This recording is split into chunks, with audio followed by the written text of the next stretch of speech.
नमस्कार दोस्तों। आज मैं आपको बता रहा हूँ बंगाल बीजेपी का जो डेवलपमेंट है उसके बारे में।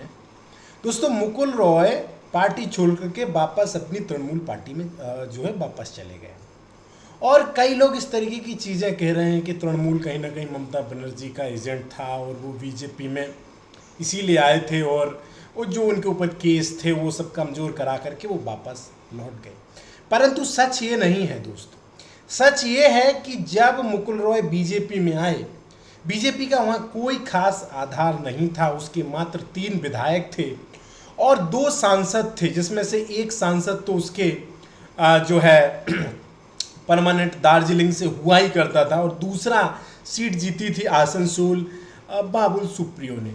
तो बीजेपी मुकुल रॉय को पार्टी में लाई और बीजेपी ने मुकुल रॉय को पार्टी में आगे बढ़ाया, और बदले में मुकुल रॉय तमाम टीएमसी का कार्डर अपने साथ तोड़ करके बीजेपी में लाए। उसका फायदा बीजेपी को 2019 के लोकसभा चुनाव में हुआ और बीजेपी वहां पे 2 सीट से 18 सीट पर पहुंच गई। दोस्तों, उसके बाद जब 2021 का विधानसभा चुनाव आया तो बीजेपी को एक ऐसा चेहरा मिल गया जो पश्चिम बंगाल में बहुत लोकप्रिय है, और उस चेहरे का नाम था शुभेंदु अधिकारी। और ये वही अधिकारी हैं जिन्होंने ममता बनर्जी को सत्ता तक पहुंचाने में नंदीग्राम आंदोलन के दौरान बहुत महत्वपूर्ण भूमिका निभाई थी।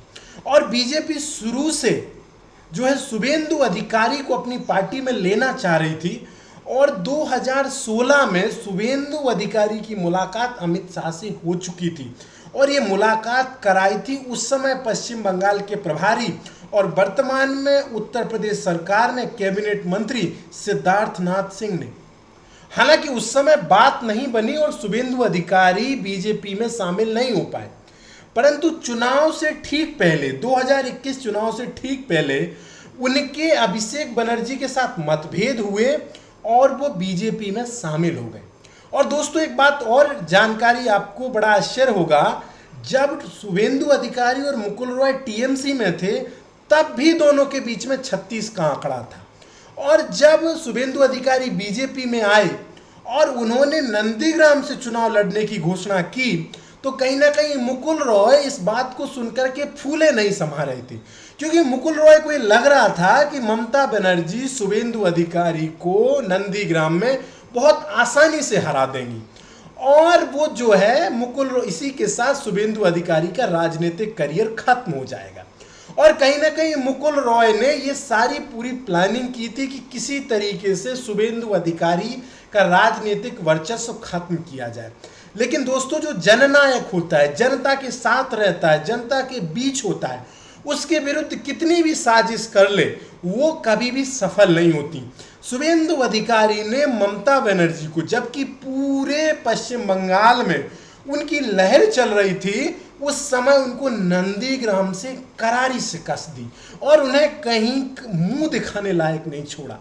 और जब इतनी बड़ी जीत शुभेंदु अधिकारी ने हासिल की तो मुकुल रॉय तो बेचैन हो उठे, और उनकी बेचैनी स्वाभाविक थी, क्योंकि मुकुल रॉय की नज़र कहीं ना कहीं या तो इस बात पर थी कि उन्हें केंद्रीय मंत्रिमंडल में शामिल किया जाए, जो बीजेपी ने उन्हें इस लायक नहीं समझा, इसलिए बीजेपी ने उन्हें केंद्रीय मंत्रिमंडल में शामिल नहीं किया। कहीं ना कहीं बीजेपी को उन पर अविश्वास था दोस्तों, इसलिए बीजेपी उन्हें केंद्रीय मंत्रिमंडल में 4 साल तक चकमा देती रही। और दोस्तों, जब बीजेपी को शुभेंदु अधिकारी मिले तो बीजेपी ने शुभेंदु को बढ़ाना शुरू कर दिया, और पर्दे के पीछे शुभेंदु अधिकारी के साथ खड़ी हो गई पूरी पार्टी।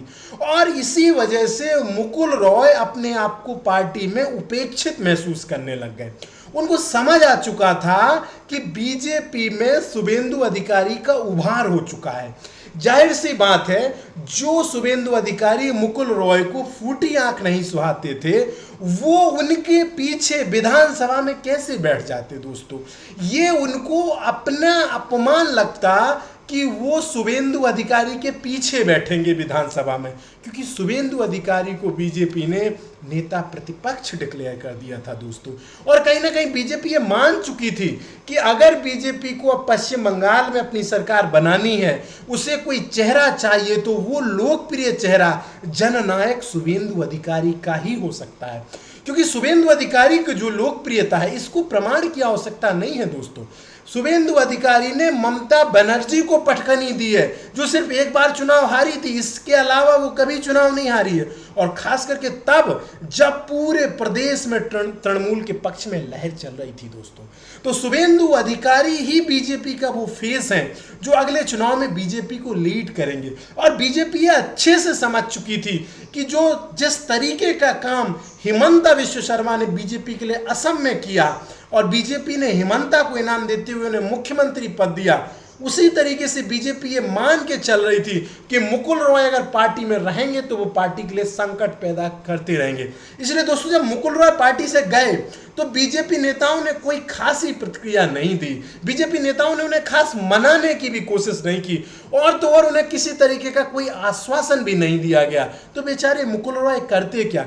जाहिर सी बात है बीजेपी मुकुल रॉय के जाने में अपना फायदा देख रही है, क्योंकि उसका मानना है कि कहीं ना कहीं इससे पार्टी में गुटबाजी कम होगी और जो पार्टी का काडर है वो एक व्यक्ति के इर्द गिर्द केंद्रित हो जाएगा और कहीं ना कहीं गुटबाजी को रोकने में मदद मिलेगी। जाहिर सी बात है बीजेपी दीर्घकालिक रणनीति पे काम कर रही है और उसका ऐसा सोचना है कि अगर उसे कोई पश्चिम बंगाल में मुख्यमंत्री पद दिला सकता है तो वो है जननायक शुभेंदु अधिकारी।